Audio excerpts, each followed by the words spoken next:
श्री उमा महेश्वर भगवान श्री शंकर गौरी शिव गौरी का षोडशोपचार पूजन करने के पश्चात हाथ में जल लेकर संकल्पपूर्वक सौभाग्यवायन सौहाग पिटारी ब्राह्मण को दान देते समय इन श्लोकों का पठन करें, श्रवण करें। अन्नम सुवर्णपात्रस्थं सवस्त्र फलदक्षिणां वायनं गौरी विप्राय ददामि तव प्रीतये सौभाग्य आरोग्य कामाय सर्वसंपत् समृद्धि गौरी गिरीश तुष्ट्यर्थम वायनं च ददाम्यहम्। इन श्लोकों के साथ ब्राह्मण को मंगल की कामना करते हुए दान दें। इसके पश्चात हाथ में अक्षत लेकर हरतालिका तीज व्रत कथा का श्रद्धापूर्वक श्रवण करें। अथ हरतालिका तीज व्रत कथा। बोलो भगवान उमा गौरी पार्वती भगवान शिव शंकर की जय। श्री सूत जी ने कहा, हे शौनकादि महर्षिगण, मदार के फूलों से ये हुए केश वाली दिव्य वस्त्रों से विभूषित पार्वती जी को तथा मुंडमाला में सुशोभित भगवान शिव को जो दिगंबर हैं, ऐसे शिव जी को मैं बारंबार प्रणाम करता हूँ। कैलाश पर्वत के रम्य शिखर पर विराजमान शिव जी से पार्वती जी ने पूछा, हे महेश्वर, आप आज मुझे कोई गुप्त से गुप्ततर रहस्य की बात बताने की कृपा करें। ऐसी बात हो जो सभी धर्मों का सार हो, अल्प परिश्रम से ही करने योग्य तथा अत्यंत फलदायिनी कथा का जिसमें समावेश हो। यदि आप मुझसे सचमुच प्रसन्न हैं तो उसे बताने की कृपा करें। हे प्रभु, मैंने पूर्व जन्म में ऐसा कौन सा तप, दान या व्रत किया जिसके फलस्वरूप आप जैसे त्रिलोक के अधीश्वर अनादि अनंत रूप वाले दिव्य पति को मुझे प्राप्त हुए।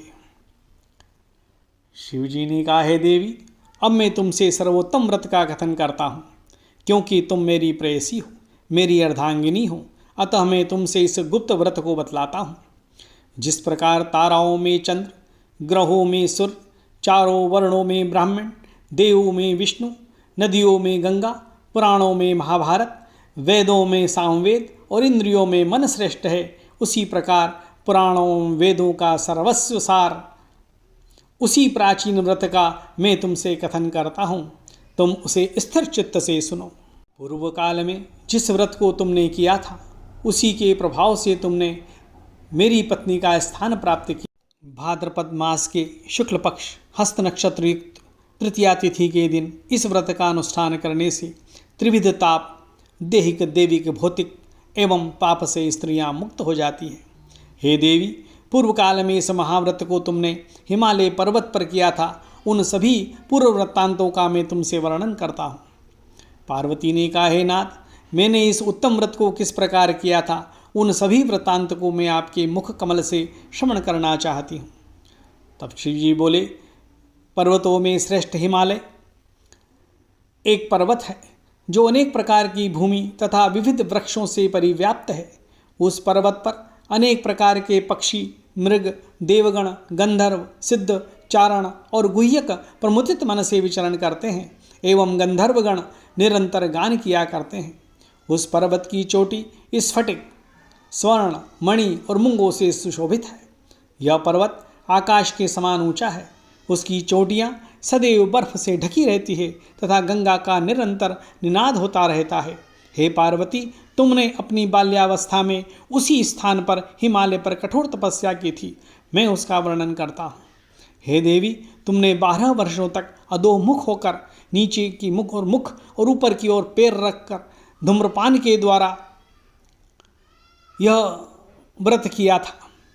तुमने माघ के महीने में कंठ तक ठंडे जल, शीतल जल में निवास कर, वैशाख मास के प्रखर घाम में, प्रखर गर्मी में पंचाग्नि का सेवन कर, श्रावण मास में घर से बाहर मूसलाधार वर्षा में भीग कर मेरी तपस्या निराहार रहकर की थी।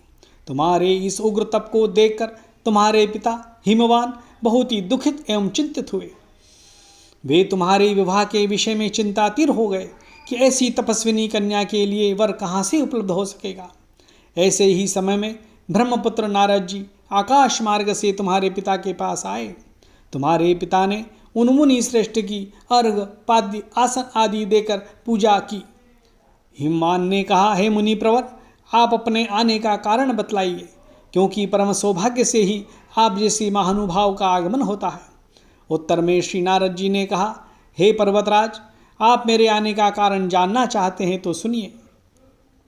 मुझे भगवान श्री विष्णु ने आपके पास संदेश वाहक के रूप में भेजा है और कहा है कि अपने इस कन्या रत्न को, इस तपस्विनी कन्या को किसी योग्य पुरुष के ही हाथ में अर्पित करें। संपूर्ण देवों में वासुदेव भगवान श्री विष्णु से बढ़कर अन्य कोई देव नहीं है। इसलिए मेरी भी यही राय है कि आप अपनी कन्या भगवान श्री विष्णु को सौंपकर जगत में यशस्वी बने। नारद जी की बात सुनकर हिमालय ने कहा, यदि भगवान श्री विष्णु ने इस कन्या को वरण करने की स्वयं इच्छा व्यक्त की है तो मुझे कोई आपत्ति नहीं है, क्योंकि आपकी सम्मति है। इसलिए अब आज से इस संबंध को निश्चित ही समझिए। हिमवान द्वारा इस प्रकार का निश्चयात्मक उत्तर पाकर नारद जी उस स्थान से अंतर ध्यान होकर शंख चक्र गदा एवं पद्मधारी श्री विष्णु के पास उपस्थित हुए। उन्होंने हाथ जोड़कर प्रणाम करते हुए भगवान श्री विष्णु से कहा, हे देव, मैंने आपका विवाह संबंध पर्वतराज हिमालय की पुत्री से निश्चित कर दिया है। उधर हिमालय ने प्रसन्न होकर तुमसे कहा कि हे पुत्री, मैंने तुम्हारा विवाह भगवान श्री विष्णु के साथ पक्का कर दिया है, निश्चित कर दिया है। पिता के द्वारा ऐसे विपरीत तार्थक वाक्य सुनकर तुम अपनी सखी के घर चली गई और वहीं भूमि पर लुंठित होकर अत्यंत विलाप करने लगी। तुम्हें रुदन करता देखकर तुम्हारी सहेलियों ने तुमसे पूछा, हे देवी, तुम अपने दुख का कारण मुझे बताओ, हम सभी निस्संदेह आपका कार्य पूरा करेंगे। सखियों द्वारा आश्वासन पाकर तुमने उत्तर दिया, हे सखी, आप सभी सुनिए, मेरी इच्छा भगवान श्री महादेव के साथ विवाह करने की है, परंतु मेरे पिता ने मेरी इच्छा के विरुद्ध कार्य किया है, अर्थात उन्होंने भगवान श्री विष्णु के साथ विवाह करने का नारद जी को वचन दे दिया है। इसलिए हे सखियों, अब मैं अपने इस शरीर का निश्चित रूप से परित्याग करूंगी। तुम्हारी बात सुनकर सखियों ने कहा, तुम घबराओ नहीं, हम और तुम दोनों ही किसी ऐसे घनघोर वन में निकल चलें जहाँ पर तुम्हारे पिता नहीं पहुँच सकेंगे। इस प्रकार की गुप्त मंत्रणा करके तुम अपनी सखियों के साथ निर्जन वन में पलायन कर गईं। तदंतर तुम्हारे पिता हिमवान ने आस पड़ोस के पूरे क्षेत्र में तुम्हारी खोज की, किंतु तुम्हारा कहीं भी पता नहीं लगा। तुम्हारे पिता ने तुम्हें न पाकर मन में संदेह किया कि कहीं किसी देव, दानव, किन्नर आदि ने मेरी पुत्री का अपहरण तो नहीं कर लिया। वे इस सोच में भी पड़ गए कि अब मैं नारद जी को क्या जवाब दूंगा, क्योंकि मैंने उनसे श्री विष्णु के लिए पुत्री के विवाह का वचन दिया था। अब मैं उपहास का पात्र बनूंगा, ऐसा सोचते सोचते वे घबराकर मूर्छित हो गए। उनके संज्ञा शून्य होते ही सभी लोग उनके समीप एकत्रित होकर उनसे पूछने लगे कि हे पर्वतराज, आप अपनी मूर्छित अवस्था का कारण मुझे बताएं, हमें बताएं। कुछ स्वस्थ होने के बाद हिमालय ने उन लोगों से कहा कि मेरी कन्या का किसी ने अपहरण कर लिया है, अथवा हो सकता है किसी विषधर सर्प ने डस लिया हो, अथवा सिंह, व्याघ्र आदि किसी हिंसक पशु ने भक्षण कर लिया हो। यही मेरे दुख का कारण है। न जाने मेरी पुत्री कहाँ चली गई, अब मैं क्या करूं? ऐसा कहते हुए हिमालय इस प्रकार कांपने लगे जैसे किसी प्रचंड आंधी में वृक्ष हिलने लगते हैं। तत्पश्चात तुम्हारे पिता तुम्हारी खोज में भयानक जंगल के भीतर अग्रसर हुए। इधर तुम तो पहले से ही अपनी सखियों के साथ उस भीषण वन में जा चुकी थी। उस स्थान पर एक नदी प्रवाहित हो रही थी। वहाँ एक गुफा थी, एक कंदरा थी। तुमने उसी गुफा में जाकर आश्रय लिया और निराहार रहकर मेरा बालू की मूर्ति शिव पार्वती सहित बालू की मूर्ति का स्थापन किया।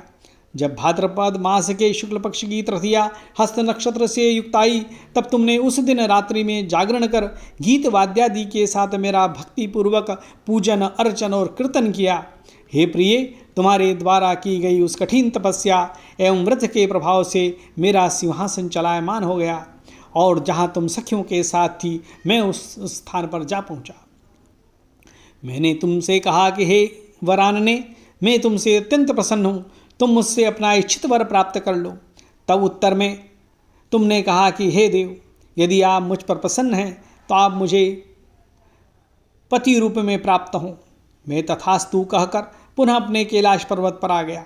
मेरे चले जाने के बाद तुमने प्रातःकाल नदी में स्नान कर मेरी स्थापित मूर्ति का विसर्जन किया। इतना करने के बाद तुमने अपनी सखियों के साथ व्रत का विधिवत पारण किया।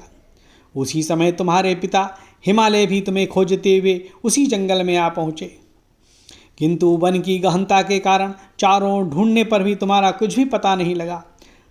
अब तो वे निराश होकर भूमि पर गिर पड़े। पुनः उठने के बाद हिमालय ने 2 कन्याओं को सुप्तावस्था में देखा। उन्होंने निकट आकर तुम्हें गोद में उठा लिया और इस रुदन करने लगे। रोते रोते ही उन्होंने तुमसे पूछा कि तुम इस घनघोर जंगल में किस प्रकार आ पहुँचे।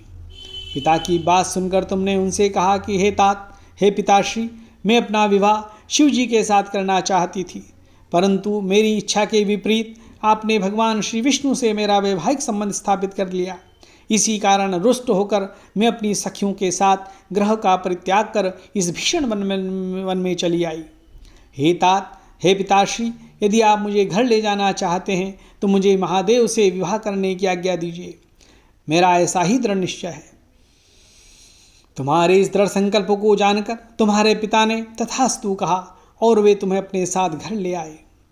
घर पहुंचने पर मेरे साथ तुम्हारा पाणी ग्रहण संस्कार हुआ। उसी व्रत के प्रभाव से तुमने अचल सौभाग्य प्राप्त कर लिया। मैंने आज तक इस व्रत का कथन किसी से नहीं किया। हे देवी, तुम अपनी सखियों के द्वारा अपने हरण की गई, इसी से इस व्रत का नाम हरतालिका पड़ा। पार्वती जी ने कहा, हे प्रभु, आपने इस व्रत के नाम का निरूपण तो कर दिया, अब इसके विधान तथा महात्म्य का वर्णन भी कीजिए। इस व्रत को करने से क्या फल होता है तथा इस व्रत को पहले किसने किया था, यह भी बतलाने की कृपा करें। शिव जी ने कहा, है देवी, अब मैं तुमसे इस व्रत का विधान बतलाता हूँ। सौभाग्य की कामना करने वाली सभी नारियों के लिए, सभी स्त्रियों के लिए यह व्रत करने योग्य है, क्योंकि यह व्रत स्त्रियों का सौभाग्यदायक है। सर्वप्रथम केले के खंभों से मंडप का निर्माण करें। तदंतर उस मंडप को विविध वर्णों के वस्त्रों से आच्छादित कर उसमें सुगंधित चंदन का लेपन करें। फिर उसमें पार्वती सहित मेरी बालू की मूर्ति बनाकर स्थापित करें और शंख, भेरी, मृदंग आदि बाजों को बजाकर विविध प्रकार के सुगंधित पुष्पों एवं नैवेद्य आदि चढ़ाकर मेरी पूजा करें। पूजन के पश्चात रात्रि में जागरण करें, कीर्तन करें। ऋतु के सुपारी, जामुन, मौसम्बी, नारंगी आदि का भोग अर्पित करें। पूजा अनुसार नारियल, तत्पश्चात 5 मुख वाले शांत स्वरूप एवं त्रिशूलधारी शिव को मेरा नमस्कार है, ऐसा कहकर नमन करें। नंदी, भृंगी, महाकाल आदि गणों से युक्त शिव को मेरा नमस्कार है। सृष्टि स्वरूपिणी प्रकृति रूप शिव की कांता को मेरा नमस्कार है। हे सर्वमंगल प्रदायिनी जगन्मय शिवरूप कल्याणदायी के शिवरूपे शिवे शिवस्वरूपा, तेरे तथा शिवा के निमित्त एवं ब्रह्मचारिणी स्वरूप जगतधात्री के लिए मेरा बारंबार प्रणाम है। हे शिववाहिनी, आप भवताप से मेरा त्राण करें। हे माहेश्वरी, आप मेरी संपूर्ण इच्छाएं पूर्ण करें। हे मातेश्वरी, मुझे राज्य, सौभाग्य, संपत्ति प्रदान करें। इस प्रकार प्रार्थना करते हुए स्त्रियों को पूजन करना चाहिए। विधिवत कथा श्रवण करने के पश्चात सामर्थ्य के अनुसार ब्राह्मण को अन्न, वस्त्र एवं धन प्रदान करना चाहिए। भूयसी दक्षिणा देकर संभव हो तो अन्य अपनी सखी स्त्रियों को आभूषण आदि भी देवें। इन सौभाग्यवर्धनी पुनित कथा को अपने पति के साथ श्रवण करने से नारियों को महान फल की उपलब्धि होती है। हे देवी, इस विधि से जो स्त्रियां इस व्रत को करती हैं उन्हें 7 जन्मों तक राज्य, सुख एवं सौभाग्य प्राप्त होता है। व्रत के दिन जो नारी अन्न का आहार ग्रहण करती है वह 7 जन्म तक संतानहीनता एवं विधवा होती है। जो स्त्री उपवास नहीं करती वह दरिद्री, पुत्र शोक से दुखी एवं कर्कशा होती है तथा नरकवास करके दुख भोगती है। जो नारी इस व्रत के दिन भोजन करती है उसे शुक्री, दुग्धपान से सर्पणी, जल का पान करने से जौंक अथवा मछली, मिष्ठान भक्षण से चींटी आदि योनियों में जन्म लेना पड़ता है। अनुष्ठान की समाप्ति पर नारियों को चाहिए कि वे चांदी, सोना, तांबा अथवा इन सभी के अभाव में बांस की डलिया में वस्त्र, फल, पकवान आदि रखकर दक्षिणा के साथ ब्राह्मण को दान करें।